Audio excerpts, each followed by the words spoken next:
എല്ലാ കൂട്ടുകാർക്കും പുതിയൊരു എപ്പിസോഡിലേക്ക് സ്വാഗതം.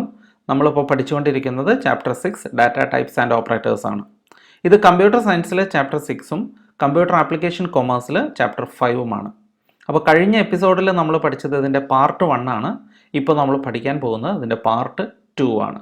ഇതിൻ്റെ പാർട്ട് 1 നിങ്ങൾ കണ്ടിട്ടില്ലെങ്കിൽ ആദ്യം കണ്ടതിന് ശേഷം മാത്രം ഈ വീഡിയോ കാണുക. അതിൻ്റെ ലിങ്ക് ഞാൻ തൊട്ടുമുകളിൽ കൊടുത്തേക്കാം, ഡിസ്ക്രിപ്ഷനിലും കൊടുത്തേക്കാം. അപ്പോൾ ഒരിക്കൽ കൂടി എല്ലാവർക്കും പുതിയൊരു എപ്പിസോഡിലേക്ക് സ്വാഗതം.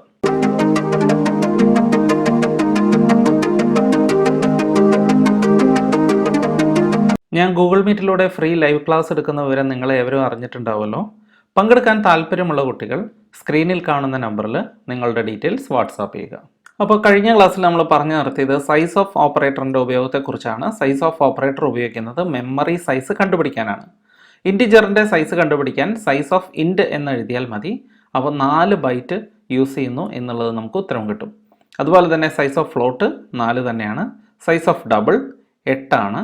സൈസ് ഓഫ് ക്യാർ 1 ആണ്. ഈ കാര്യങ്ങളെല്ലാം തന്നെ നമ്മൾ കഴിഞ്ഞ ക്ലാസ്സിൽ പഠിച്ചതാണ്. ഇനി നമ്മൾ പഠിക്കാൻ പോകുന്ന പുതിയ ടോപ്പിക്കാണ് പ്രിസിഡൻസ് ഓഫ് ഓപ്പറേറ്റേഴ്സ്. അതായത് നിരവധി ഓപ്പറേറ്ററുകൾ ഒരുമിച്ച് ഒരു എക്സ്പ്രഷനിൽ വന്നാൽ ആദ്യം നടക്കുന്ന ഓപ്പറേഷൻ എന്തായിരിക്കും? അപ്പോൾ ഏത് ഓപ്പറേറ്റർക്കാണ് കൂടുതൽ പ്രിഫറൻസ് ഉള്ളത്, അതിൻ്റെ പ്രയോറിറ്റി എന്താണ്? ഇതാണ് ഈ ഒരു ടോപ്പിക്കിൽ നമ്മൾ പഠിക്കാൻ പോകുന്നത്. അപ്പോൾ ഫസ്റ്റ് പ്രയോറിറ്റിയിൽ മോസ്റ്റ് പ്രയോറിറ്റി എന്ന് പറയുന്നത് പാരാന്തസിസിനാണ്. നമുക്കറിയാലോ, മാത്തമാറ്റിക്സിൽ ഒരു എക്സ്പ്രഷൻ ചെയ്യുമ്പോൾ ബ്രാക്കറ്റിൽ കൊടുത്തിട്ടുള്ളതാണ് നമ്മൾ ആദ്യം ചെയ്യുക, അല്ലേ? അപ്പോൾ ബ്രാക്കറ്റിനാണ് ഫസ്റ്റ് പ്രയോറിറ്റി. അതുപോലെ തന്നെ plus plus, minus minus, not, unary plus, size of, ഇതുപോലുള്ള ഓപ്പറേറ്റേഴ്സിനൊക്കെ രണ്ടാമത്തെ പ്രയോറിറ്റിയാണ്. അതുപോലെ മൾട്ടിപ്ലിക്കേഷൻ, ഡിവിഷൻ, മോഡുലസ്, ഇത് മൂന്നാമതാണ് പ്രയോറിറ്റി. അതുപോലെ അതിനുശേഷമാണ് പ്ലസ്, മൈനസ്, പിന്നെ relational operators less than or equal to, greater than or equal to. ആറാമതായാണ് equal to, not equal to. ഏഴാമതായി ആൻഡ്, ലോജിക്കൽ ആൻഡ്. എട്ടാമത് ലോജിക്കൽ ഓർ. ഒമ്പതാമതായി കണ്ടീഷണൽ എക്സ്പ്രഷൻ. പത്താമതായിട്ട് അസൈൻമെൻറ്റ് ഓപ്പറേറ്റേഴ്സ്. ഏറ്റവും ലീസ്റ്റ് പ്രയോറിറ്റിയാണ് കോമ. അപ്പോൾ ഇതെല്ലാം കാണാതെ പഠിക്കേണ്ട ആവശ്യമുണ്ടോ എന്ന് ചോദിച്ചു കഴിഞ്ഞാൽ അതിൻ്റെ ആവശ്യമില്ല. ജസ്റ്റ് ഒന്ന് മനസ്സിലാക്കി വെക്കുക, അത്രയേ ഉള്ളൂ. ഈ ഒരു പ്രയോറിറ്റിക്ക് അനുസരിച്ചാണ് നമ്മൾ അടുത്ത പ്രോബ്ലം ചെയ്യാൻ പോകുന്നത്. ഓക്കെ, അപ്പോൾ നമുക്ക് പ്രോബ്ലത്തിലേക്ക് പോകാം. Predict the output of the following operations if P equal to 5, Q equal to 3, R equal to 2. P 5ഉം ക്യൂ 3ഉം ആർ 2ഉം ആണെങ്കിൽ ഈ എക്സ്പ്രഷൻ എങ്ങനെയാണ് നമുക്ക് ഇവാലുവേറ്റ് ചെയ്യുക എന്നുള്ളതാണ്. നിങ്ങളൊന്ന് ശ്രമിച്ചു നോക്കൂ. നമ്മൾ പ്രിസിഡൻസ് ഓഫ് ഓപ്പറേറ്റേഴ്സ് പഠിച്ചല്ലോ. അതനുസരിച്ച് ഇവിടെ ആദ്യം ചെയ്യുക പ്ലസ് പ്ലസ് ഓപ്പറേഷൻ ആയിരിക്കും. പിന്നീട് ചെയ്യുന്നത് സ്റ്റാർ ആയിരിക്കും, അതായത് മൾട്ടിപ്ലിക്കേഷൻ ആയിരിക്കും. പിന്നീട് ഡിവിഷൻ ആണ്. ഏറ്റവും അവസാനമാണ് സബ്ട്രാക്ഷൻ ചെയ്യുക. അങ്ങനെ ചെയ്യുമ്പോൾ നമുക്ക് കിട്ടുന്ന ഉത്തരം 3 ആണ്. രണ്ടാമതായി അടുത്ത ഒരു എക്സ്പ്രഷൻ നിങ്ങളൊന്ന് ഇവാലുവേറ്റ് ചെയ്ത് നോക്കൂ. P star Q minus minus plus Q. ഇത് ഇവാലുവേറ്റ് ചെയ്യുമ്പോൾ നമുക്ക് കിട്ടുന്ന ഉത്തരം 17 ആണ്. അടുത്തതായി P minus Q minus R into 2 plus P. ഇത് നമുക്ക് 3 ആണ് ഉത്തരം കിട്ടുക. അടുത്തതായി നാലാമത്തത് P plus plus plus plus plus P. അത് നമുക്ക് കിട്ടുന്നത് 12 ആണ്. അപ്പോൾ ഇതെല്ലാം എങ്ങനെയാണ് നമുക്ക് ഇവാലുവേറ്റ് ചെയ്യാൻ പറ്റുന്നത് എന്നുള്ളത് നമുക്കൊന്ന് ഡീറ്റെയിൽ ആയിട്ട് കാണാം. അപ്പോൾ ആദ്യത്തെ ചോദ്യത്തിന് ഉത്തരം നമുക്കൊന്ന് നോക്കാം. Plus plus P minus Q into R by 2. ഇവിടെ നമുക്ക് കുറച്ച് മെമ്മറി ലൊക്കേഷൻസ് ഇങ്ങനെ വെക്കുകയാണ് നിങ്ങൾക്ക് പെട്ടെന്ന് മനസ്സിലാവാൻ വേണ്ടി. അപ്പോൾ പിയുടെ വാല്യൂ 5 ആണ്, ക്യൂവിൻ്റെ വാല്യൂ 3 ആണ്, ആറിൻ്റെ വാല്യൂ 2 ആണ്, റിസൾട്ടിൽ 0 ആണ്. ഇനി നമുക്കിതൊന്ന് ഇവാലുവേറ്റ് ചെയ്ത് നോക്കാം. ആദ്യമായിട്ട് നമ്മൾ ചെയ്യാൻ പോകുന്നത് പ്ലസ് പ്ലസ് പി ആണ്. ഏറ്റവും ഹയർ പ്രയോറിറ്റി പ്ലസ് പ്ലസിനാണല്ലോ, അതുകൊണ്ട് പ്ലസ് പ്ലസ് പി ആണ്. പ്ലസ് പ്ലസ് പിയുടെ അർത്ഥം എന്താണ്? പിയോട് കൂടി 1 കൂട്ടുക എന്നതാണല്ലോ അർത്ഥം. അപ്പോൾ ഇവിടെ പി 5 ആണ്, അതിൻ്റെ കൂടെ 1 കൂട്ടിയപ്പോൾ 6 ലഭിച്ചു. ഇനി അടുത്തതായിട്ട് ഇവാലുവേറ്റ് ചെയ്യാൻ പോകുന്നത് ക്യൂ ഇൻറ്റു ആർ ആണ്. ക്യൂ ഇൻറ്റു ആർ എന്ന് പറയുമ്പോൾ 3 ഇൻറ്റു 2 6. റിസൾട്ടിൽ നമുക്ക് 6 കിട്ടി. പിന്നെ അപ്പുറത്ത് ഡിവിഷൻ ഉണ്ട്. ഇനി ക്യൂ ഇൻറ്റു ആർ ബൈ 2, അതായത് 6 ബൈ 2. ഉത്തരം നമുക്ക് കിട്ടുന്നു 3. ഇനി നമുക്ക് ആദ്യം മുതൽ ഒന്നുകൂടി നോക്കാം. Plus plus P minus Q into R by 2 എന്ന് പറയുമ്പോൾ നമുക്കറിയാം 6 മൈനസ് 3 ഇസ് ഈക്വൽ ടു 3. അങ്ങനെയാണ് 3 എന്ന ഉത്തരം നമുക്ക് കിട്ടിയത്. ഇത് നിങ്ങൾ ഓരോരുത്തരും ഒരു പേപ്പറും പേനയും എടുത്തിട്ട് കൃത്യമായി എഴുതി പഠിക്കുക. എന്തെങ്കിലും സംശയം ഉണ്ടെങ്കിൽ വീഡിയോ ഒരിക്കൽ കൂടി കണ്ട ശേഷം അത് ക്ലിയർ ചെയ്യുക. എന്നിട്ടും സംശയങ്ങൾ തീരുന്നില്ല എങ്കിൽ സ്ക്രീനിൽ കാണിച്ച നമ്പറിൽ നിങ്ങൾക്ക് എന്നെ കോൺടാക്ട് ചെയ്യാവുന്നതാണ്. അടുത്ത പ്രോബ്ലം നമുക്കൊന്ന് നോക്കാം. P into Q minus minus plus Q. നമുക്ക് വീണ്ടും ഇതിൻ്റെ വാല്യൂസ് ഒക്കെ നമുക്കൊന്ന് രേഖപ്പെടുത്തി വയ്ക്കാം. പി 5 ആണ്, ക്യൂ 3 ആണ്, R 2 ആണ്, റിസൾട്ട് 0 ആണ്. എങ്ങനെയാണ് പി 5 ആണ്, ക്യൂ 3 ആണ്, R 2 ആണെന്നൊക്കെ എങ്ങനെ മനസ്സിലായി? അതൊക്കെ നമുക്ക് ചോദ്യത്തിൽ തന്നിട്ടുണ്ട്, ഏറ്റവും മുകളിൽ തന്നെ നമുക്ക് തന്നിട്ടുണ്ട്. അപ്പോൾ അത് വെച്ചിട്ട് നമ്മൾ ഈ എക്സ്പ്രഷൻ ഇവാലുവേറ്റ് ചെയ്യാനായിട്ട് ശ്രമിക്കുകയാണ്. ഇവിടെ ആദ്യം വർക്ക് ചെയ്യുന്നത് പി ഇൻറ്റു ക്യൂ ആണ്. എന്തുകൊണ്ടാണ്? മൈനസ് മൈനസിനാണ് പ്രയോറിറ്റി എങ്കിലും പി ഇൻറ്റു ക്യൂ ആണ് ഇവിടെ ആദ്യം വർക്ക് ചെയ്യുക. അതിൻ്റെ റീസൺ എന്തായിരിക്കും? കാരണം ക്യൂ മൈനസ് മൈനസ് എന്ന് പറയുമ്പോൾ യൂസ് ആൻഡ് ചേഞ്ച് മെത്തേഡാണ് ആണല്ലോ. ആദ്യം പിയുടെ വാല്യൂ യൂസ് ചെയ്തതിന് ശേഷം മാത്രമേ ഡിക്രിമെൻറ്റേഷൻ നടക്കുള്ളൂ. അപ്പോൾ ഇവിടെ നമുക്ക് ശ്രദ്ധിക്കുക, പി ഇൻറ്റു ക്യൂ എത്രയാണ്? 5 ഇൻറ്റു 3, ഉത്തരം നമുക്ക് 15 കിട്ടും. 15 കിട്ടിക്കഴിഞ്ഞാൽ ഉടൻ തന്നെ പിയിൽ നിന്ന് ഒന്ന് കുറയും. കാരണം പിയുടെ വാല്യൂ ഉപയോഗിച്ചതിന് ശേഷം മാത്രമാണ് ഒന്ന് കുറയ്ക്കുന്നത്. അപ്പോൾ അത് നമ്മൾ യൂസ് ആൻഡ് ചേഞ്ച് മെത്തേഡ് എന്ന് പറഞ്ഞത് നമുക്ക് ഓർമ്മയുണ്ടാവണം. അപ്പോൾ ക്യൂവിൻ്റെ വാല്യൂ ഇപ്പോൾ എത്രയാണ്? 3 ആണ്. അതിൽ നിന്ന് ഒന്ന് കുറയുമ്പോൾ ക്യൂവിൻ്റെ വാല്യൂ 2 മാറി. ഇനി അതിനോട് കൂടി പി കൂട്ടാൻ പറയുമ്പോൾ, പി ആഡ് ചെയ്യാൻ പറയുമ്പോൾ ക്യൂവിൻ്റെ വാല്യൂ ഇപ്പോൾ എത്രയാണ്? ക്യൂ എന്ന് പറയുന്ന മെമ്മറിയിലോട്ട് നോക്കുക. അപ്പോൾ 2 ആണ്. അപ്പോൾ നമുക്ക് തീർച്ചയായിട്ടും 2 ആണ് ആഡ് ചെയ്യേണ്ടത്. അപ്പോൾ 15 + 2 17.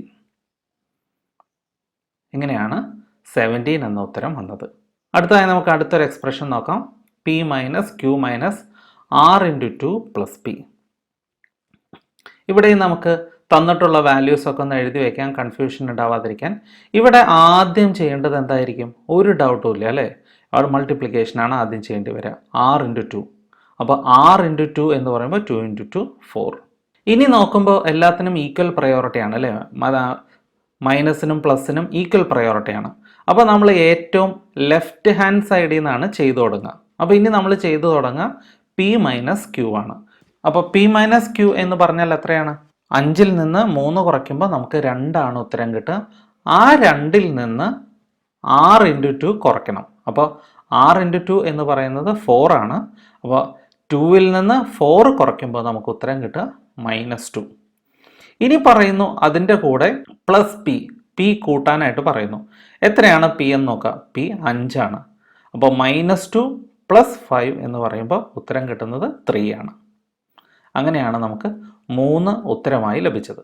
അടുത്തത് വളരെ രസകരമായ ഒരു എക്സ്പ്രഷനാണ്. ഇത് നോക്കുമ്പോൾ തന്നെ നമുക്ക് വളരെ ബുദ്ധിമുട്ടായിട്ട് തോന്നും, പക്ഷെ വളരെ സിമ്പിളാണ്. P plus plus plus plus plus P. ഇവിടെയും നമ്മൾ തന്നിട്ടുള്ള ചോദ്യം അതുപോലെ തന്നെ എടുത്തെഴുതി അതിനുശേഷം നമ്മൾ ചിന്തിക്കുക എവിടെ നിന്നാണ് നമുക്കിത് ചെയ്തു തുടങ്ങേണ്ടത് എന്നുള്ളത്. അപ്പോൾ പി പ്ലസ് പ്ലസ് എന്ന് പറയുമ്പോൾ ആദ്യം പിയുടെ വാല്യൂ യൂസ് ചെയ്തതിന് ശേഷം വേണം ഇൻക്രിമെൻറ്റ് ചെയ്യാൻ. ലാസ്റ്റ് കൊടുത്തിട്ടുള്ള പ്ലസ് പ്ലസ് പി എന്ന് പറയുമ്പോൾ പിയുടെ വാല്യൂ ഇൻക്രിമെൻറ്റ് ചെയ്തതിന് ശേഷം വേണം യൂസ് ചെയ്യാൻ. അപ്പോൾ നമുക്ക് ഈ 2 പ്ലസ് പ്ലസിനും ഈക്വൽ പ്രയോറിറ്റി ആയതുകൊണ്ട് തന്നെ ലെഫ്റ്റ് ഹാൻഡ് സൈഡിൽ നിന്ന് നമുക്ക് ചെയ്തു തുടങ്ങാം. ആദ്യമായിട്ട് നമുക്ക് പി പ്ലസ് പ്ലസ്. അപ്പോൾ പിയുടെ വാല്യൂ നമ്മൾ യൂസ് ചെയ്യുന്നു. പിയുടെ വാല്യൂ ഇപ്പോൾ 5 ആണ്. അപ്പോൾ അവിടെ പി പ്ലസ് പ്ലസ് എന്ന് പറയുമ്പോൾ ആദ്യം പിയുടെ വാല്യൂ യൂസ് ചെയ്തിട്ട് വേണം പി ഇൻക്രിമെൻറ്റ് ചെയ്യാനായിട്ട്. അപ്പോൾ നമുക്കിവിടെ പിയുടെ വാല്യൂ ഒന്ന് യൂസ് ചെയ്യാന്ന് പറഞ്ഞാൽ പിയുടെ വാല്യൂ നമുക്കൊന്ന് കൺസിഡർ ചെയ്യാം. അപ്പോൾ റിസൾട്ടിൽ നമ്മൾ പിയുടെ വാല്യൂ എഴുതി, 5 എന്നുള്ള വാല്യൂ എഴുതി. ഇനി വേണം പി ഇൻക്രിമെൻറ്റ് ചെയ്യാനായിട്ട്. അപ്പോൾ പിയുടെ വാല്യൂ പി പ്ലസ് പ്ലസ് എന്ന് പറഞ്ഞാൽ പിയോട് കൂടി ഒന്ന് കൂട്ടുക എന്നാണല്ലോ അർത്ഥം. അപ്പോൾ പിയുടെ വാല്യൂ ഒന്ന് ഇൻക്രിമെൻറ്റ് ചെയ്തപ്പോൾ പിയുടെ വാല്യൂ 6 ആയി മാറി. ഇനി നമ്മൾ അടുത്ത നോക്കുകയാണ്, പ്ലസ് പ്ലസ് പി നോക്കുകയാണ്. പ്ലസ് പ്ലസ് പി എന്ന് പറഞ്ഞാൽ എന്താണ് അർത്ഥം? പിയുടെ വാല്യൂ ഇൻക്രിമെൻറ്റ് ചെയ്തതിന് ശേഷം വേണം യൂസ് ചെയ്യാൻ ആണല്ലോ. ചേഞ്ച് ദെൻ യൂസ് മെത്തേഡാണത്. ആദ്യം ഇൻക്രിമെൻറ്റ് ചെയ്യുക, പിന്നെ യൂസ് ചെയ്യുക. അപ്പോൾ ആദ്യം നമ്മളത് ഇൻക്രിമെൻറ്റ് ചെയ്യുന്നു. ഇൻക്രിമെൻറ്റ് ചെയ്യുമ്പോൾ എത്രയായി? പിയുടെ വാല്യൂ നിലവിൽ 6 ആണ്. അതിനോടുകൂടി 1 കൂട്ടുമ്പോൾ അത് 7 ആയി മാറി. ഇനി നമുക്ക് ഇത് എല്ലാം കൂടി ഒന്ന് കൂട്ടി നോക്കാം. പി പ്ലസ് പ്ലസും പ്ലസ് പ്ലസ് പ്ലസ് പിയും. ഈ പി പ്ലസ് പ്ലസ് എന്ന് പറയുന്നത് നമ്മുടെ റിസൾട്ടിൽ നമുക്ക് കിട്ടിയിട്ടുണ്ട്. പ്ലസ് പ്ലസ് പി എന്ന് പറയുന്നത് നമ്മൾ പിയുടെ വാല്യൂ പിയിലും കിട്ടി. അപ്പോൾ ഇനി നമുക്ക് ഇത് തമ്മിലൊന്ന് കൂട്ടി നോക്കാം. അപ്പോൾ നമുക്ക് 7 + 5 12. ഇങ്ങനെയാണ് 12 എന്നുള്ള വാല്യൂ നമുക്ക് കിട്ടിയത്. ഇത് ഒന്നുകൂടി നമുക്കൊന്ന് വ്യക്തമായി നോക്കാം. P plus plus plus plus plus P എന്ന് പറയുമ്പോൾ പിയുടെ വാല്യൂ 5 ആണ്. ആ 5 ആണ് നമ്മൾ ആദ്യം യൂസ് ചെയ്യുന്നത്. അതിനുശേഷം മാത്രമേ പി ഇൻക്രിമെൻറ്റ് ചെയ്യുന്നുള്ളൂ. അപ്പോൾ തൊട്ട് താഴെ 5 എന്ന് എഴുതിയിരിക്കുന്നത് പിയുടെ വാല്യൂ ആണ്. പ്ലസ് 6 + 1 എന്ന് എഴുതിയിരിക്കുന്നു. അതിൻ്റെ റീസൺ പിയുടെ വാല്യൂ 5 ആയതിനു ശേഷം 5 യൂസ് ചെയ്തതിന് ശേഷം പിയുടെ വാല്യൂ ഒന്ന് ഇൻക്രിമെൻറ്റ് ചെയ്തു. അപ്പോൾ പി സ്വാഭാവികമായും 6 ആയി മാറി. അതിനുശേഷം ആണ് ഒന്നുകൂടി ഇൻക്രിമെൻറ്റ് ചെയ്യാൻ പറഞ്ഞിരിക്കുന്നത്. അപ്പോൾ 5 + 7 = 12. ഈ പ്ലസ് പ്ലസ് ഓപ്പറേറ്ററിലും അതുപോലെ തന്നെ മൈനസ് മൈനസ് ഓപ്പറേറ്ററിലും എന്തെങ്കിലും സംശയങ്ങളുണ്ടെങ്കിൽ, അല്ലെങ്കിൽ അത് നിങ്ങൾക്ക് കൃത്യമായിട്ട് മനസ്സിലാവുന്നില്ല എങ്കിൽ, കഴിഞ്ഞ എപ്പിസോഡിൽ നമ്മളത് കൃത്യമായിട്ട് എക്സ്പ്ലെയിൻ ചെയ്തിട്ടുണ്ട്. ഒരുപാട് സമയമെടുത്ത് തന്നെ അത് നമ്മൾ പറഞ്ഞു തരാൻ ശ്രമിച്ചിട്ടുണ്ട്. അപ്പോൾ ആ എപ്പിസോഡ് ഒന്ന് കണ്ടതിന് ശേഷം മാത്രം ഇങ്ങോട്ട് വരിക. ആ എപ്പിസോഡിൻ്റെ ലിങ്ക് ഞാൻ ഡിസ്ക്രിപ്ഷനിൽ കൊടുത്തിട്ടുണ്ട്. ഇനി അടുത്ത ടോപ്പിക്കിലേക്ക് നമുക്ക് പോകാം. Type conversion. Exam point of view വളരെ പ്രധാനപ്പെട്ട ഒരു ടോപ്പിക്കാണ്. കൃത്യമായി മനസ്സിലാക്കുക. ടൈപ്പ് കൺവേർഷൻ എന്നാൽ എന്ത്? It is the process of converting one type of data into another. അപ്പോൾ ടൈപ്പ് കൺവേർഷൻ എന്ന് പറയുന്ന വാക്കിൽ തന്നെ ഉണ്ട് ടൈപ്പ് കൺവേർട്ട് ചെയ്യുക, അതായത് ഡാറ്റ ടൈപ്പിനെ കൺവേർട്ട് ചെയ്യുക. അതായത് ഒരു ഡാറ്റ ടൈപ്പിനെ മറ്റൊരു ഡാറ്റ ടൈപ്പിലേക്ക് കൺവേർട്ട് ചെയ്യുന്നതിനെ, മാറ്റം വരുത്തുന്നതിനെ നമുക്ക് ടൈപ്പ് കൺവേർഷൻ എന്ന് വിളിക്കാം. ടൈപ്പ് കൺവേർഷൻ പ്രധാനമായും 2 തരത്തിലാണുള്ളത്. ഒന്ന് implicit type conversion, 2 explicit type conversion. Implicit type conversion നടത്തുന്നത് സിസ്റ്റം തന്നെയാണ്, അല്ലെങ്കിൽ കമ്പൈലർ തന്നെയാണ്. എന്നാൽ എക്സ്പ്ലിസിറ്റ് ടൈപ്പ് കൺവേർഷൻ നടത്തുന്നത് മാനുവലാണ്, അതായത് യൂസറാണ് അല്ലെങ്കിൽ പ്രോഗ്രാമറാണ്. അപ്പോൾ കൃത്യമായി മനസ്സിലാക്കണം, ടൈപ്പ് കൺവേർഷനുകൾ 2 തരത്തിലുണ്ട്, ഇംപ്ലിസിറ്റും എക്സ്പ്ലിസിറ്റും. അത് കമ്പ്യൂട്ടർ തനിയെ ചെയ്യുമ്പോൾ അതിനെ ഇംപ്ലിസിറ്റ് എന്ന് വിളിക്കുന്നു. എന്നാൽ പ്രോഗ്രാമർ അല്ലെങ്കിൽ യൂസർ ചെയ്യുമ്പോൾ അതിനെ എക്സ്പ്ലിസിറ്റ് എന്ന് വിളിക്കുന്നു. ഇനി നമുക്ക് ഇംപ്ലിസിറ്റ് ടൈപ്പ് കൺവേർഷൻ എന്താണെന്ന് നോക്കാം. This type of conversion is done by the C++ compiler. ഞാൻ നേരത്തെ പറഞ്ഞു, C++ൻ്റെ കമ്പൈലർ തനിയെ കൺവേർഷൻ നടത്തുന്നതിനെയാണ് നമുക്ക് ഇംപ്ലിസിറ്റ് ടൈപ്പ് കൺവേർഷൻ എന്ന് വിളിക്കുന്നത്. Here the conversion is always from lower type two higher type. ഇവിടെ കൺവേർട്ട് ചെയ്യപ്പെടുന്നത് ലോവർ ടൈപ്പിൽ നിന്ന് ഹയർ ടൈപ്പിലേക്കാണ്. അതായത് ഉദാഹരണത്തിന് ഫ്ലോട്ടിൽ നിന്ന് ഡബിളിലേക്ക്. അത് ഫ്ലോട്ട് എന്ന് പറയുമ്പോൾ 4 ബൈറ്റ്സ് ഓഫ് മെമ്മറിയാണ് യൂസ് ചെയ്യുന്നത്. ഡബിൾ എന്ന് പറയുമ്പോൾ 8 ബൈറ്റ്സ് ഓഫ് മെമ്മറി യൂസ് ചെയ്യുന്നുണ്ട്. അതുകൊണ്ട് ഇവിടെ എപ്പോഴും ചെറിയ ടൈപ്പിൽ നിന്ന് വലിയ ടൈപ്പിലേക്കായിരിക്കും കൺവേർഷൻ നടക്കുന്നത്. അതുകൊണ്ട് നമുക്ക് ഇതിനെ ടൈപ്പ് പ്രൊമോഷൻ എന്ന് വിളിക്കാം. അതായത് പ്രൊമോഷൻ കിട്ടുകയാണ്. ഇപ്പോൾ നമുക്ക് പോലീസിലൊക്കെ ആണെങ്കിൽ സാധാ കോൺസ്റ്റബിൾ ആയിട്ടിരിക്കുന്ന ഒരാൾക്ക് പ്രൊമോഷൻ കിട്ടിയിട്ട് SI ആവും. SIക്ക് CI ആയിട്ട് പ്രൊമോഷൻ കിട്ടും. അതായത് ചെറിയ ജോലിയിൽ നിന്ന് വലിയ ജോലിയിലേക്ക് പ്രൊമോഷൻ കിട്ടും. ഇപ്പോൾ അധ്യാപകർക്കാണെങ്കിൽ പ്രിൻസിപ്പലായിട്ട് പ്രൊമോഷൻ കിട്ടും എന്നൊക്കെ നമ്മൾ കേൾക്കാറുണ്ട്. അതുപോലെ തന്നെയാണ് ടൈപ്പ് പ്രൊമോഷൻ. ചെറിയ ഡാറ്റ ടൈപ്പിൽ നിന്നും വലിയ ഡാറ്റ ടൈപ്പിലേക്ക് കൺവേർട്ട് ചെയ്യുകയാണ് ഇംപ്ലിസിറ്റ് ടൈപ്പ് കൺവേർഷനിൽ ചെയ്യുന്നത്.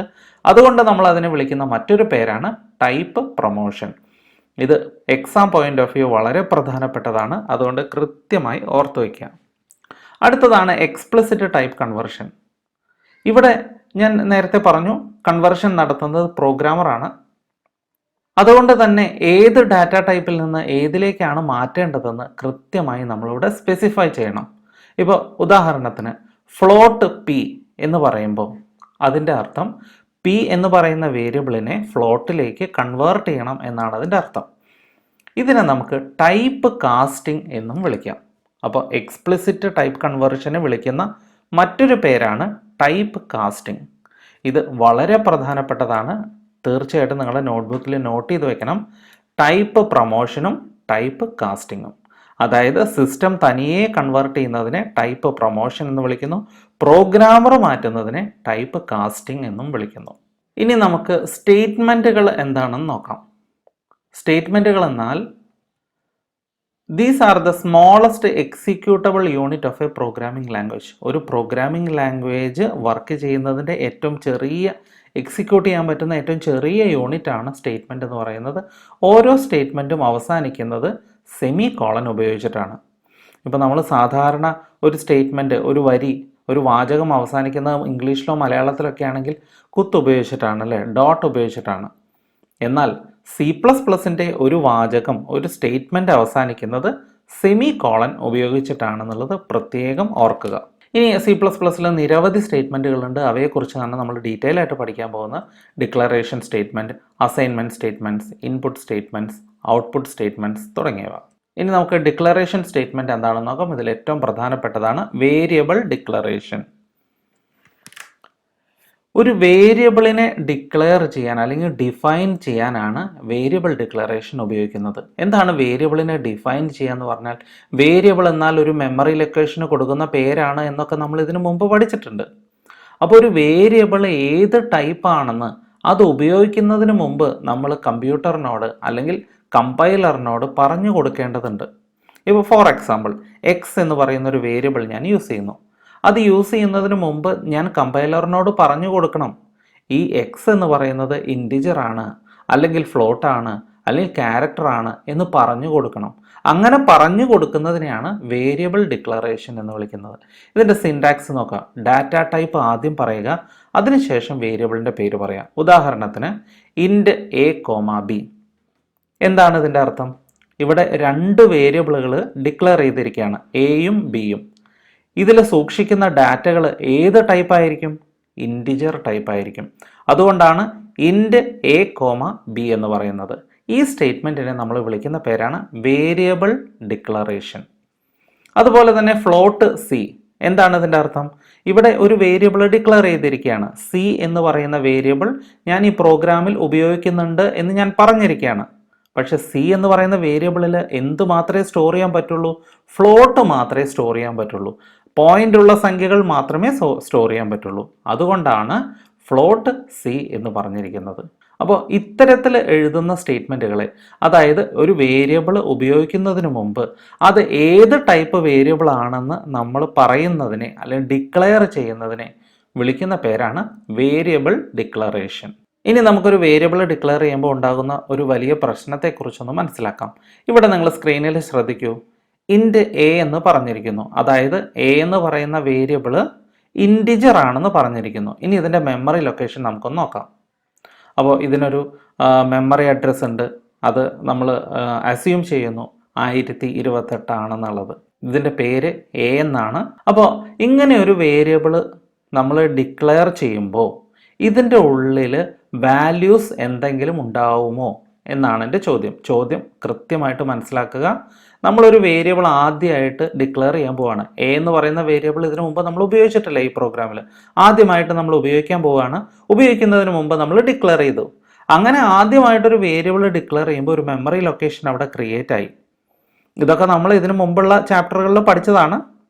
അപ്പോൾ ഒരു മെമ്മറി ലൊക്കേഷൻ അവിടെ ക്രിയേറ്റ് ആയി. അങ്ങനെ പുതിയതായിട്ടൊരു മെമ്മറി ലൊക്കേഷൻ ഉണ്ടാവുമ്പോൾ അതിനുള്ളിൽ ഒരു വാല്യൂ ഉണ്ടാകുമോ എന്നാണ് എൻ്റെ ചോദ്യം. തീർച്ചയായിട്ടും അതിനുള്ളിൽ നമുക്ക് ആവശ്യമില്ലാത്ത തരത്തിലുള്ള വാല്യൂ ഉണ്ടാകാം. അത്തരത്തിലുള്ള വാല്യൂയെ വിളിക്കുന്ന പേരാണ് ഗാർബേജ് വാല്യൂ, അല്ലേ? ഗാർബേജ് എന്ന് പറഞ്ഞാൽ വേസ്റ്റ് ആയിട്ടുള്ള വാല്യൂ. അപ്പോൾ ഒരു മെമ്മറി ലൊക്കേഷൻ ആദ്യമായിട്ട് നമ്മൾ ഉപയോഗിക്കുമ്പോൾ അതിനുള്ളിൽ നമുക്ക് ആവശ്യമില്ലാത്ത വാല്യൂകൾ ഉണ്ടാവാം. ഈ വാല്യൂവിനെ നമുക്ക് ക്ലിയർ ചെയ്യേണ്ടതുണ്ട്. അങ്ങനെ ക്ലിയർ ചെയ്യാൻ വേണ്ടി നമ്മൾ എന്ത് എഴുതണം? ഇൻറ്റ് എ = 0 എന്ന് എഴുതിയാൽ മതി. അതായത് ഒരു വാല്യൂ ആദ്യമായിട്ട് നമ്മൾ സ്റ്റോർ ചെയ്യുക. ഇപ്പോൾ 0 എന്ന് പറയുന്ന വാല്യൂ സ്റ്റോർ ചെയ്യുമ്പോൾ എന്ത് സംഭവിക്കും? ഈ മെമ്മറി ലൊക്കേഷനിലേക്ക് നോക്കുക. ഇതിനുള്ളിലുള്ള ഗാർബേജ് വാല്യൂ പോയിട്ട് 0 എന്ന് പറയുന്ന വാല്യൂ വന്നു. അപ്പോൾ ഗാർബേജ് വാല്യൂ അതിൽ നിന്ന് പോയി. ഇതിനെ നമ്മൾ വിളിക്കുന്ന പേരാണ് വേരിയബിൾ ഇനീഷ്യലൈസേഷൻ. അപ്പോൾ എന്താണ് വേരിയബിൾ ഇനീഷ്യലൈസേഷൻ എന്ന് ചോദിച്ചാൽ, വേരിയബിൾ ഡിക്ലെയർ ചെയ്യുന്ന സമയത്തു തന്നെ അതിലേക്കൊരു വാല്യൂ കൊടുക്കുന്നതിനെ വിളിക്കുന്ന പേരാണ് വേരിയബിൾ ഇനീഷ്യലൈസേഷൻ. ഇവിടെ നിങ്ങൾ ശ്രദ്ധിക്കുക, ഇൻറ്റ് എ = 0 എന്ന് പറഞ്ഞിരിക്കുന്നു. അതായത് ഇൻറ്റ് എ എന്ന് പറയുമ്പോൾ ഒരു എ എന്ന് പറയുന്ന വേരിയബിൾ ഡിക്ലെയർ ചെയ്തിരിക്കുകയാണ്. അതോടൊപ്പം തന്നെ അതിലേക്ക് 0 എന്ന് പറയുന്ന ഒരു വാല്യൂ അസൈൻ ചെയ്തിട്ടുമുണ്ട്. അതുകൊണ്ട് ആ സ്റ്റേറ്റ്മെൻറ്റിനെ നമുക്ക് വേരിയബിൾ ഇനീഷ്യലൈസേഷൻ എന്ന് വിളിക്കാം. അപ്പോൾ വേരിയബിൾ ഇനീഷ്യലൈസേഷൻ എന്ന് പറഞ്ഞാൽ ഞാൻ ഒന്നുകൂടി പറയാം, വേരിയബിൾ ഡിക്ലെയർ ചെയ്യുന്ന സമയത്ത് അതിലേക്ക് ആദ്യമായി ഒരു വാല്യൂ കൊടുക്കുന്നതിനെ, ആ ഡിക്ലെയർ ചെയ്യുന്ന സമയത്ത് തന്നെ വാല്യൂ കൊടുക്കുന്നതിനെ വേരിയബിൾ ഇനീഷ്യലൈസേഷൻ എന്ന് വിളിക്കുന്നു. എന്തിനാണ് ഇങ്ങനെ വേരിയബിൾ ഇനീഷ്യലൈസേഷൻ ചെയ്യുന്നത്? തൊട്ടു മുമ്പ് നമ്മൾ കണ്ടു, ഒരു വേരിയബിൾ ആദ്യമായിട്ട് ഉപയോഗിക്കുമ്പോൾ അതിനകത്ത് ഗാർബേജ് വാല്യൂ ഉണ്ടാവാം. അപ്പോൾ ഇത്തരത്തിലുള്ള ഗാർബേജ് വാല്യൂകളെ ഒഴിവാക്കാൻ വേണ്ടിയിട്ടാണ് വേരിയബിൾ ഇനീഷ്യലൈസേഷൻ ചെയ്യുന്നത്. അപ്പോൾ supplying value to variable at the time of its declaration is called variable initialization. ഇതാണ് അതിൻ്റെ നിർവചനം. ഇത് എഴുതി വെക്കുക, പഠിക്കുക. അപ്പോൾ ഒരു ഉദാഹരണം കൂടി നമുക്ക് കാണാം. ഇൻറ്റ് എ ഇസ് ഈക്വൽ ടു 1. അപ്പോൾ ഇവിടെ എന്താ സംഭവിച്ചിരിക്കുന്നത്? എ എന്ന് പറയുന്ന ഒരു വേരിയബിൾ നമ്മൾ ഡിക്ലെയർ ചെയ്തു, ഇൻറ്റിജർ ആണ് എന്ന് പറഞ്ഞു. ആ സമയത്ത് തന്നെ അതിലേക്ക് 1 എന്ന് പറയുന്ന ഒരു വാല്യൂ അസൈൻ ചെയ്തു. അപ്പോൾ ഇത് വേരിയബിൾ ഇനീഷ്യലൈസേഷൻ. ഇനി അടുത്ത വളരെ പ്രധാനപ്പെട്ട ഒരു കീവേഡാണ് നമ്മൾ പഠിക്കാൻ പോകുന്നത്, കോൺസ്റ്റ്. നിരവധി പരീക്ഷകളിൽ ചോദിച്ചിട്ടുള്ള ഒരു ചോദ്യമാണ് കോൺസ്റ്റ് എന്ന് പറയുന്ന കീവേഡ് എന്തിനാണ് ഉപയോഗിക്കുന്നതെന്ന്. വാക്ക് കേൾക്കുമ്പോൾ തന്നെ നമുക്കറിയാം, കോൺസ്റ്റന്റ് എന്നുള്ളതിൻ്റെ ചുരുക്ക രൂപമാണ് കോൺസ്റ്റ്. അപ്പോൾ ഒരു വേരിയബിളിനെ കോൺസ്റ്റന്റ് ആക്കി മാറ്റാൻ ഉപയോഗിക്കുന്ന കീവേഡാണ് കോൺസ്റ്റ്. വേരിയബിൾ എന്ന് പറഞ്ഞാൽ നമുക്കറിയാലോ, വാല്യൂ മാറുന്നതിനെയാണ് വേരിയബിൾ എന്ന് പറയുന്നത്. ഇപ്പോൾ എ എന്ന് പറയുന്ന ഒരു വേരിയബിളാണ്. അതിൻ്റെ ഉള്ളിൽ വാല്യൂസ് ഏത് വാല്യൂ വേണമെങ്കിലും നമുക്ക് സ്റ്റോർ ചെയ്യാം, ആ വാല്യൂ മാറിക്കൊണ്ടിരിക്കും. എന്നാൽ കോൺസ്റ്റന്റ് എന്ന് പറഞ്ഞാൽ വാല്യൂ മാറില്ല.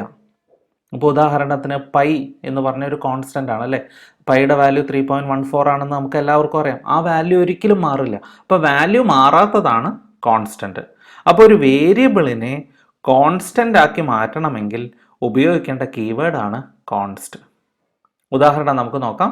Float pi is equal to 3.14. അപ്പോൾ ഇതൊരു വേരിയബിളാണ്. Float pi is equal to 3.14 എന്ന് പറയുമ്പോൾ ഇവിടെ പൈ എന്ന് പറയുന്നത് ഒരു വേരിയബിളാണ്.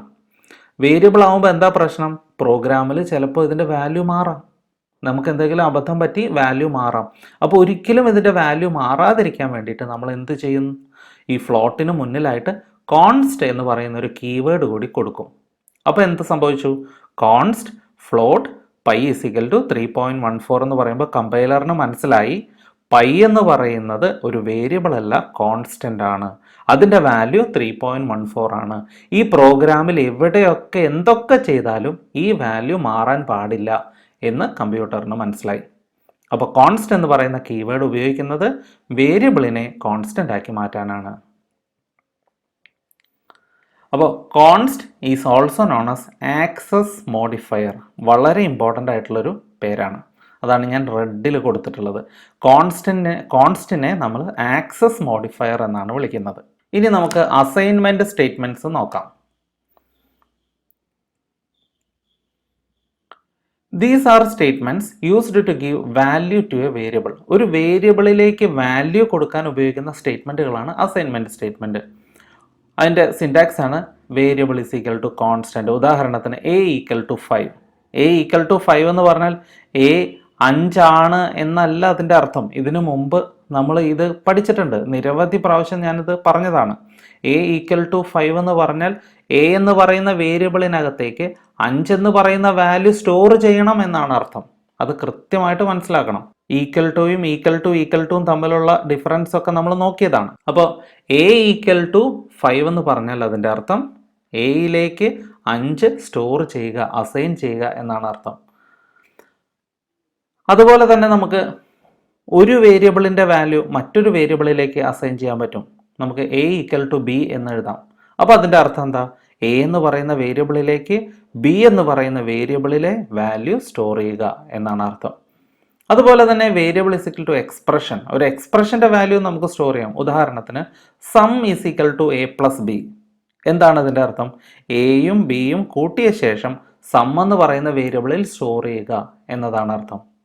അതുപോലെ തന്നെ ഒരു ഫംഗ്ഷൻ്റെ വാല്യൂ നമുക്ക് വേരിയബിളിൽ സ്റ്റോർ ചെയ്യാം.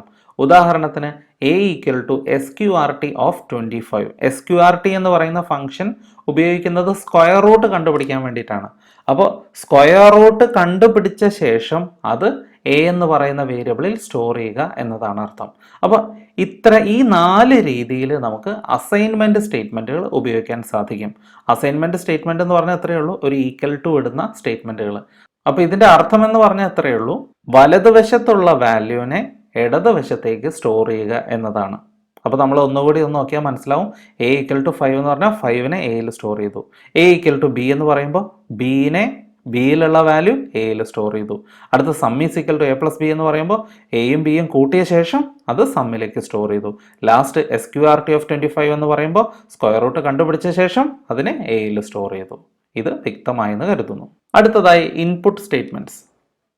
ഏറ്റവും പ്രധാനപ്പെട്ട സ്റ്റേറ്റ്മെൻ്റ് ആണ് ഇൻപുട്ട് സ്റ്റേറ്റ്മെൻറ്റ്. ഇൻപുട്ട് ചെയ്യാതെ നമുക്ക് പ്രോഗ്രാം വർക്ക് ചെയ്യാൻ പറ്റില്ലല്ലോ. പ്രോഗ്രാമിലേക്ക് നമുക്ക് ഡാറ്റ കൊടുക്കണ്ടേ. അപ്പോൾ input statements are used to store data in the memory during the execution of the program. സിമ്പിളായിട്ട് പറഞ്ഞാൽ പ്രോഗ്രാമിലേക്ക് ഡാറ്റ കൊടുക്കാൻ ഉപയോഗിക്കുന്ന സ്റ്റേറ്റ്മെൻറ്റുകളാണ് ഇൻപുട്ട് സ്റ്റേറ്റ്മെൻറ്റ്. അപ്പോൾ നമുക്കിതൊന്ന് ഡീറ്റെയിൽ ആയിട്ട് കാണാം. ഇൻറ്റ് n, ഒരു n എന്ന് പറയുന്ന വേരിയബിൾ നമ്മൾ ഡിക്ലെയർ ചെയ്തു.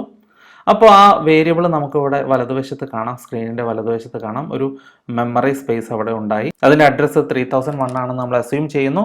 അതിൻ്റെ പേര് n എന്നാണ്. എന്നിട്ട് നമ്മൾ പറയാണ് സീൻ n. അപ്പോൾ ഈ ഗ്രേറ്റർ ദാൻ എന്നുള്ള ഓപ്പറേറ്ററൊക്കെ നമ്മൾ ഇതിനു മുമ്പ് പഠിച്ചതാണ്. ഇൻപുട്ട് ഓപ്പറേറ്റർ ആണത്, ഇൻപുട്ട് ചെയ്യാൻ ഉപയോഗിക്കുന്ന ഓപ്പറേറ്റർ ആണെന്നൊക്കെ നമ്മൾ പഠിച്ചതാണ്. അപ്പോൾ സീൻ n എന്ന് പറയുമ്പോൾ എന്താണ് സംഭവിക്കുന്നത് നോക്കാം.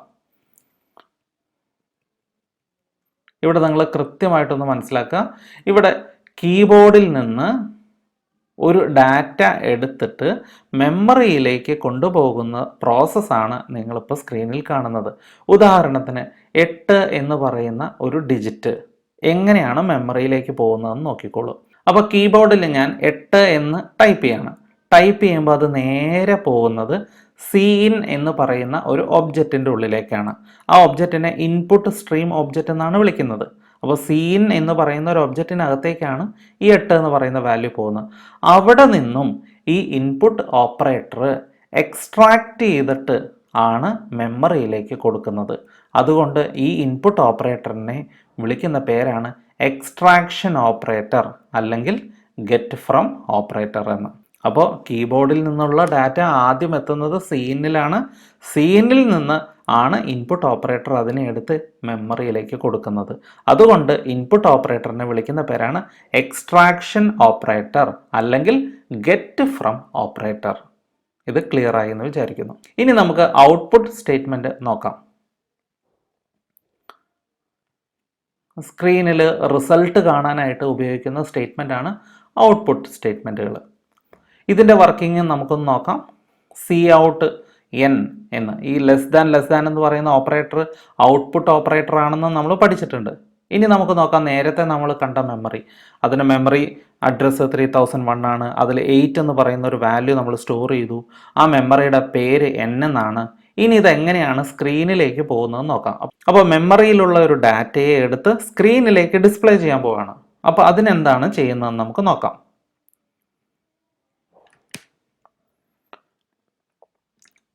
അപ്പോൾ മെമ്മറിയിൽ നിന്നുള്ള ഈ ഡാറ്റയായ 8നെ എടുത്ത് സി ഔട്ടിലേക്ക് കൊടുക്കുകയാണ്. സി ഔട്ടിലേക്ക് ഇൻസേർട്ട് ചെയ്യുകയാണ് ചെയ്യുന്നത്. അപ്പോൾ ഒരിക്കൽ കൂടി പറയാം, ശ്രദ്ധിച്ച് നോക്കുക. ഇവിടെ മെമ്മറിയുടെ ഉള്ളിൽ 8 എന്ന് പറയുന്ന ഒരു ഡിജിറ്റ് ഉണ്ട്. ഈ ഡിജിറ്റിനെ നമുക്ക് ആദ്യം കൊണ്ടുപോകേണ്ടത് സി ഔട്ട് എന്ന് പറയുന്ന ഒബ്ജക്റ്റിൻ്റെ ഉള്ളിലേക്കാണ്. മെമ്മറിയിൽ നിന്ന് ഈ 8നെ എടുത്ത് സി ഔട്ട് എന്ന് പറയുന്ന ഒബ്ജക്റ്റിലേക്ക് ഇൻസേർട്ട് ചെയ്യുകയാണ് ഈ ഔട്ട്പുട്ട് ഓപ്പറേറ്റർ ചെയ്യുന്നത്. അതുകൊണ്ടാണ് ഈ ഓപ്പറേറ്ററിനെ ഇൻസേർഷൻ ഓപ്പറേറ്റർ അല്ലെങ്കിൽ പുട്ട് ടു ഓപ്പറേറ്റർ എന്ന് വിളിക്കുന്നത്. അതായത് നമ്മൾ മെമ്മറിയെ ബേസ് ചെയ്തിട്ടാണ് ഈ ഇൻസേർഷൻ അല്ലെങ്കിൽ എക്സ്ട്രാക്ഷൻ ഓപ്പറേറ്റർ എന്നൊക്കെ വിളിക്കുന്നത്. അതായത് ആദ്യം നമ്മൾ സീൻ ഉപയോഗിച്ചപ്പോൾ ഉപയോഗിച്ച സമയത്ത് മെമ്മറിയിലേക്ക് ഡാറ്റ സീനിൽ നിന്ന് എക്സ്ട്രാക്ട് ചെയ്യുകയാണ് ചെയ്യുന്നത്. അതായത് മെമ്മറിയിലേക്ക് സീനിൽ സൂക്ഷിച്ചിട്ടുള്ള ഡാറ്റയെ എടുത്ത് മെമ്മറിയിലേക്ക് കൊടുക്കുകയാണ് ഓപ്പറേറ്റർ ചെയ്യുന്നത്. അതുകൊണ്ടാണ് അവിടെ എക്സ്ട്രാക്ഷൻ ഓപ്പറേറ്റർ എന്ന് വിളിക്കുന്നത്. ഇനി നമുക്ക് ഔട്ട്പുട്ടിലേക്ക് ഒന്നുകൂടി പോവാം. ഇവിടെ ചെയ്യുന്നത് മെമ്മറിയിലിരിക്കുന്ന ഡാറ്റയെ സി ഔട്ട് എന്ന് പറയുന്ന ഒബ്ജക്റ്റിലേക്ക് ഇൻസേർട്ട് ചെയ്യുകയാണ് ഈ ഓപ്പറേറ്റർ ചെയ്യുന്നത്. അതുകൊണ്ടാണ് ഔട്ട്പുട്ട് ഓപ്പറേറ്ററിനെ നമ്മൾ ഇൻസേർഷൻ ഓപ്പറേറ്റർ അല്ലെങ്കിൽ പുട്ട് ടു ഓപ്പറേറ്റർ എന്ന് വിളിക്കുന്നത്. ഇത് വളരെ ഇമ്പോർട്ടൻ്റ് ആയിട്ടുള്ളൊരു ടോപ്പിക്കാണ്, കൃത്യമായി മനസ്സിലാക്കുക. ഇനി കാസ്കേഡിംഗ് ഓഫ് IO ഓപ്പറേറ്റേഴ്സ്, ഇത് നിരവധി പരീക്ഷകളിൽ ചോദിക്കുന്നതാണ്. ഈ വരുന്ന പരീക്ഷകളിലും ചോദിച്ചേക്കാം. വളരെ സിമ്പിളാണ്. ഇതിൻ്റെ പേരൊക്കെ കേൾക്കുമ്പോൾ എന്തോ വലിയ സംഭവമാണെന്ന് തോന്നാം, പക്ഷെ ഇത് വളരെ സിമ്പിളാണ്, കൃത്യമായിട്ട് മനസ്സിലാക്കുക.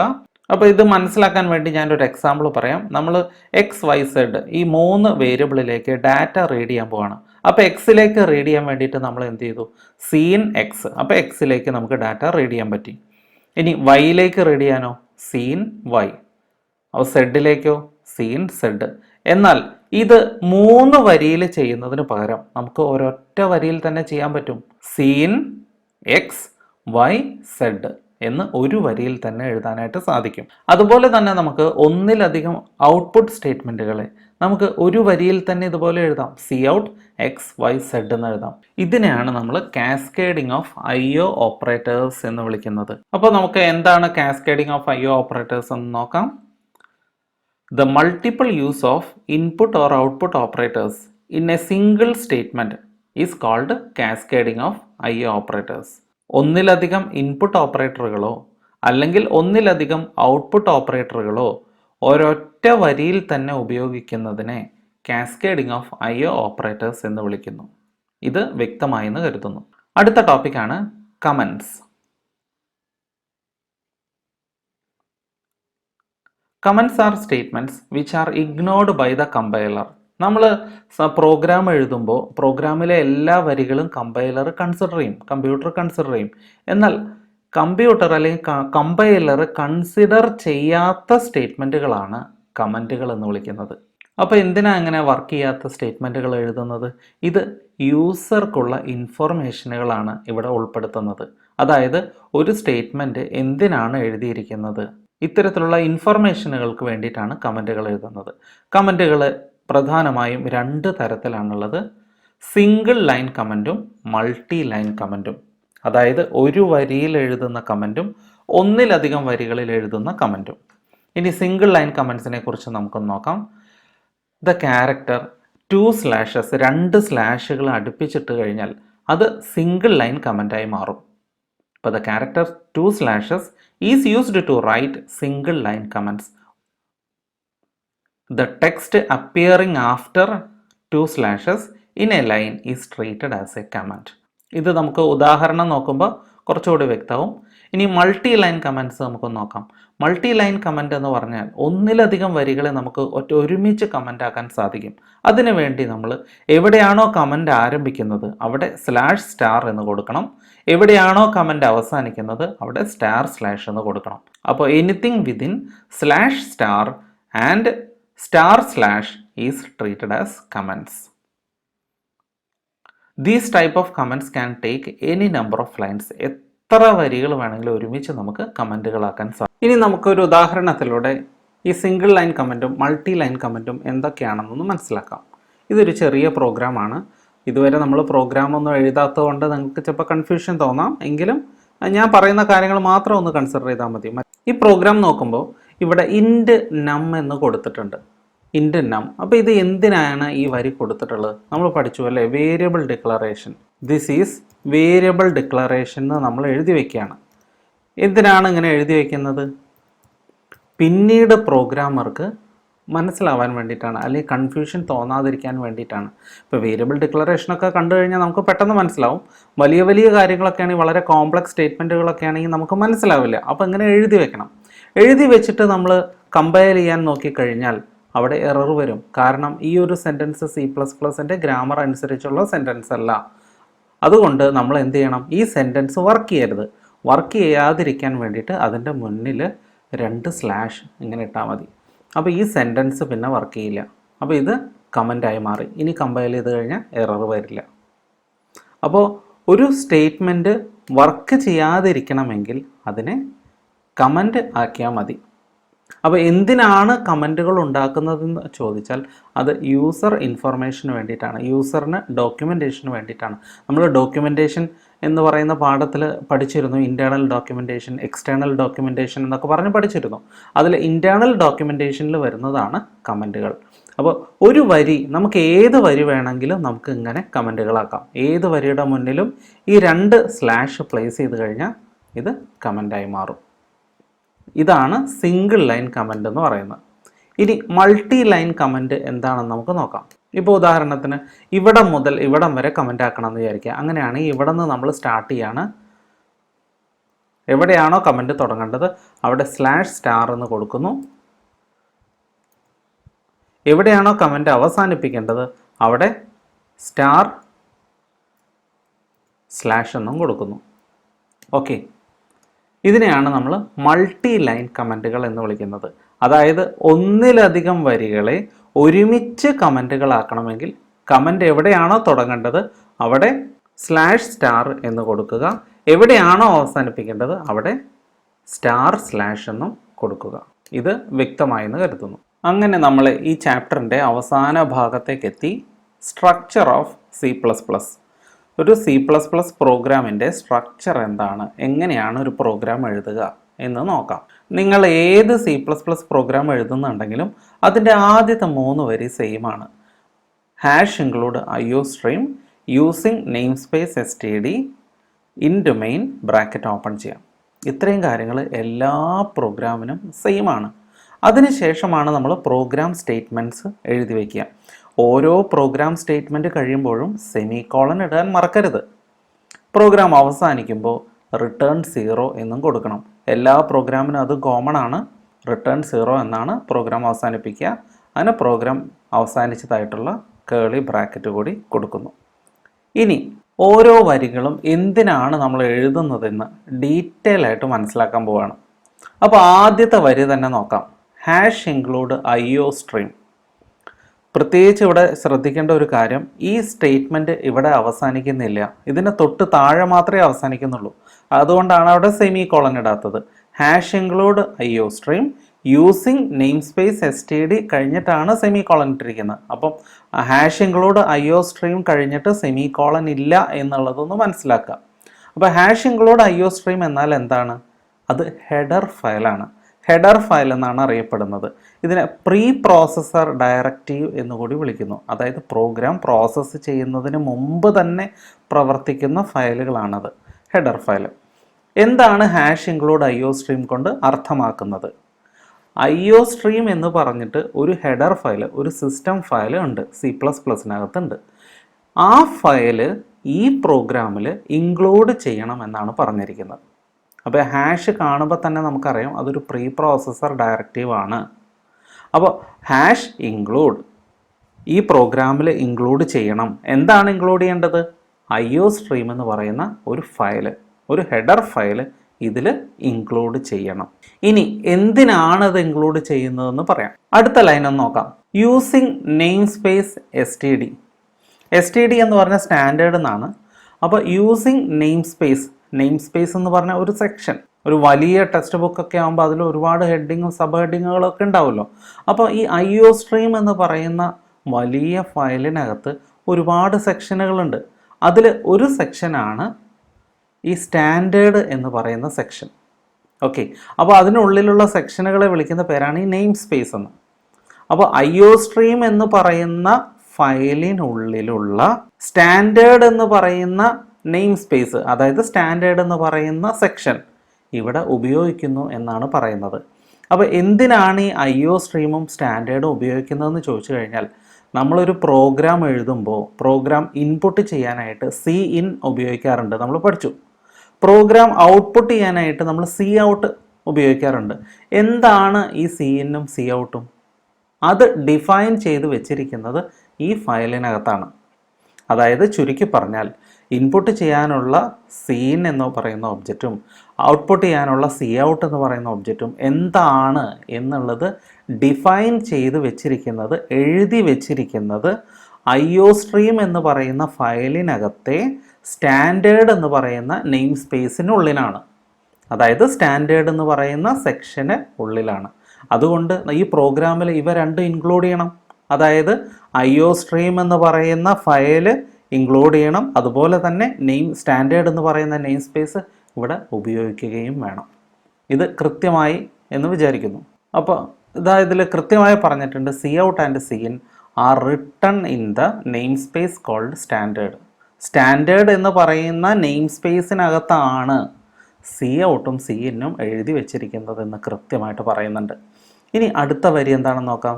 ഇൻറ്റു മെയിൻ, ഇവിടെ സ്റ്റാർട്ടിങ് ഓഫ് മെയിൻ ഫങ്ഷൻ എന്ന് പറയുന്നുണ്ട്. ഏതൊരു C++ പ്രോഗ്രാമും തുടങ്ങുന്നത് മെയിൻ ഫങ്ഷനിൽ നിന്നാണ്. മെയിൻ ഫങ്ഷനാണ് തുടങ്ങുന്നത്. പിന്നെ നമ്മൾ ഓരോ ഫങ്ഷനുകളെ കോൾ ചെയ്യും, അത് അടുത്ത ചാപ്റ്ററുകളിൽ നമ്മൾ പഠിക്കും. അപ്പോൾ C++ തുടങ്ങുന്നത് മെയിൻ ഫങ്ഷനിലാണ് എന്ന് മനസ്സിലാക്കുക.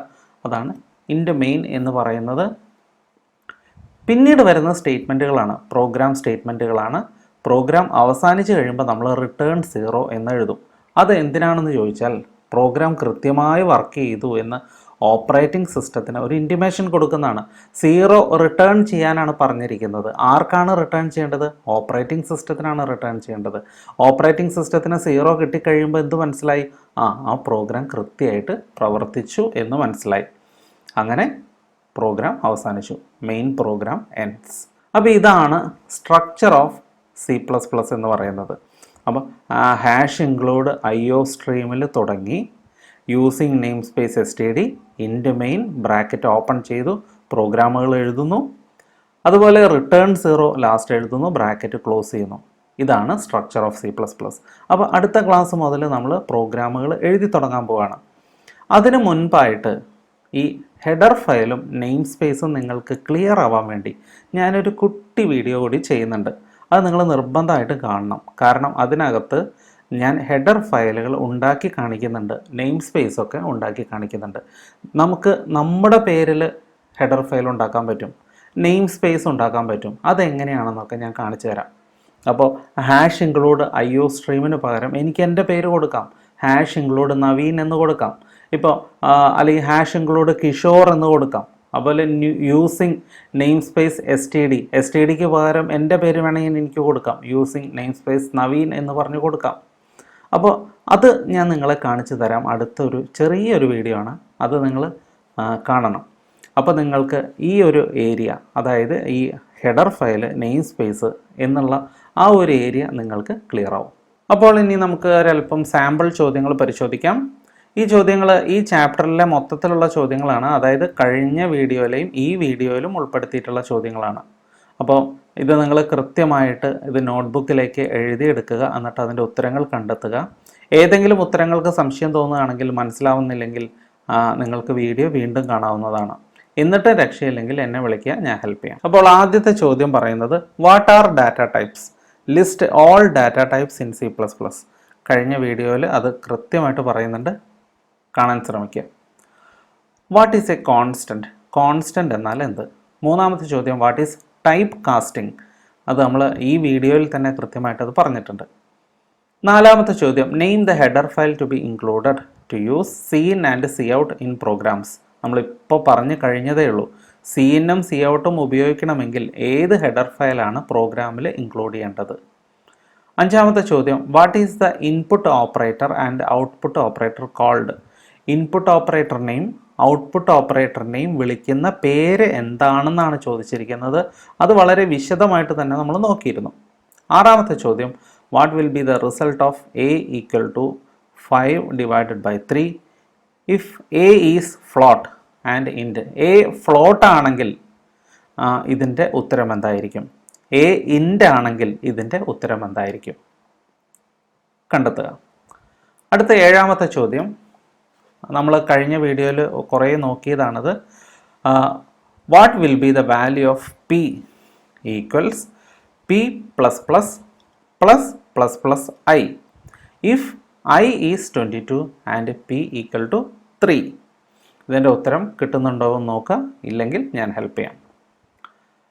എട്ടാമത്തെ ചോദ്യം what is a variable? List 2 values associated with it. നമ്മൾ കൃത്യമായി പഠിച്ചതാണ്, നോക്കിയതാണ്. ഒമ്പതാമത്തെ ചോദ്യം what is the role of the keyword const? ഞാൻ പറഞ്ഞു കോൺസ്റ്റ് വളരെ പ്രധാനപ്പെട്ടതാണ്. കോൺസ്റ്റൻ്റ് എന്നുള്ള കീവേഡ് അത് എന്താണെന്ന് പറയാം. പത്താമത്തെ ചോദ്യം explain the 2 different methods of type conversion. Type കൺവേർഷനെ കുറിച്ചൊക്കെ നമ്മൾ ഡീറ്റെയിൽ ആയിട്ട് സംസാരിച്ചിരുന്നു. ഒരു ഡാറ്റ ടൈപ്പിനെ മറ്റൊരു ഡാറ്റ ടൈപ്പായി കൺവേർട്ട് ചെയ്യുന്നതിനെ കുറിച്ചൊക്കെ പറഞ്ഞിരുന്നു. അപ്പോൾ അത് ഏതൊക്കെയാണെന്നാണ് ചോദ്യം. അടുത്ത 11ാമത്തെ ചോദ്യമാണ് what is the role of relational operators? Distinguish between equal to and equal to. ഇത് ഞാൻ പഠിപ്പിക്കുന്ന സമയത്ത് തന്നെ കൃത്യമായി പറഞ്ഞിരുന്നു, ഇതൊരു വളരെ ഇമ്പോർട്ടൻറ്റ് ചോദ്യമാണ്. ഒരു ഈക്വൽ ടു ഇട്ടാലും രണ്ട് ഈക്വൽ ടു അടുപ്പിച്ചിട്ടാലും അത് തമ്മിലുള്ള ഡിഫറൻസ് എന്താണ് എന്നുള്ളതിനെക്കുറിച്ച്. ലാസ്റ്റ് ചോദ്യം, what is the use of size of operator. അപ്പോൾ 12 ചോദ്യങ്ങളാണ് ഞാൻ തരുന്നത്. ഈ 12 ചോദ്യങ്ങളും നോട്ട്ബുക്കിലേക്ക് എഴുതുക, ഉത്തരം കണ്ടെത്തുക. അപ്പോൾ ഇന്നത്തെ എപ്പിസോഡ് ഇവിടെ അവസാനിപ്പിക്കുകയാണ്. ഞാൻ പറഞ്ഞു അടുത്ത ദിവസം ഒരു ചെറിയ വീഡിയോ ഞാൻ പെട്ടെന്ന് തന്നെ ചെയ്യുന്നുണ്ട്, നിങ്ങൾക്ക് ഹെഡർ ഫയൽ എങ്ങനെ ഉണ്ടാക്കാം എന്നുള്ളത് ഇതിനെക്കുറിച്ചിട്ട്. അപ്പോൾ അതിൽ നിങ്ങൾക്ക് നിങ്ങളുടെ മൊബൈൽ ഫോണിൽ ചെയ്ത് നോക്കാം, അല്ലെങ്കിൽ ലാപ്ടോപ്പ് ഉണ്ടെങ്കിൽ ചെയ്ത് നോക്കാം. ഓക്കെ, അതിനെക്കുറിച്ച് അടുത്ത വീഡിയോയിൽ നമുക്ക് കൂടുതലായി സംസാരിക്കാം. ഇപ്പോൾ തൽക്കാലം നമുക്ക് ഈ വീഡിയോ ഇവിടെ അവസാനിപ്പിക്കാം. ഇതുവരെ നിങ്ങൾ ഈ ചാനൽ സബ്സ്ക്രൈബ് ചെയ്തിട്ടില്ലെങ്കിൽ ദയവായി നിങ്ങൾ സബ്സ്ക്രൈബ് ചെയ്യുക. ഇതിൻ്റെ പിന്നിൽ ഒരുപാട് എഫേർട്ടുണ്ട്. അപ്പോൾ നിങ്ങൾക്ക് എനിക്ക് തരാവുന്ന ഒരു സ്നേഹം എന്ന് പറയുന്നത് തീർച്ചയായിട്ടും സബ്സ്ക്രിപ്ഷനാണ്. സബ്സ്ക്രൈബ് ചെയ്യുക. അതുപോലെ തന്നെ വീഡിയോ ഇഷ്ടപ്പെട്ടെങ്കിൽ കൂട്ടുകാർക്ക് ഷെയർ ചെയ്ത് കൊടുക്കുക, ലൈക്ക് ചെയ്യുക, നല്ല കമൻറ്റുകൾ ഇതിലെഴുതുക. ഓക്കെ, വീണ്ടും നമുക്ക് മറ്റൊരു വീഡിയോയുമായിട്ട് വീണ്ടും കണ്ടുമുട്ടാം. ഒരു കാര്യം ഒന്നുകൂടി പറഞ്ഞോട്ടെ, എൻ്റെ ലൈവ് ക്ലാസ് അറ്റൻഡ് ചെയ്യാൻ താല്പര്യമുള്ളവർക്ക് എന്നെ കോൺടാക്റ്റ് ചെയ്യാവുന്നതാണ്. എൻ്റെ ഫോൺ നമ്പർ ഞാൻ ഡിസ്ക്രിപ്ഷനിൽ കൊടുക്കാം, അതുപോലെ തന്നെ ഈ വീഡിയോൻ്റെ തുടക്കത്തിലും കൊടുത്തിട്ടുണ്ട്. ഓക്കെ, അടുത്ത ദിവസം വീണ്ടും കണ്ടുമുട്ടാം. Till then bye.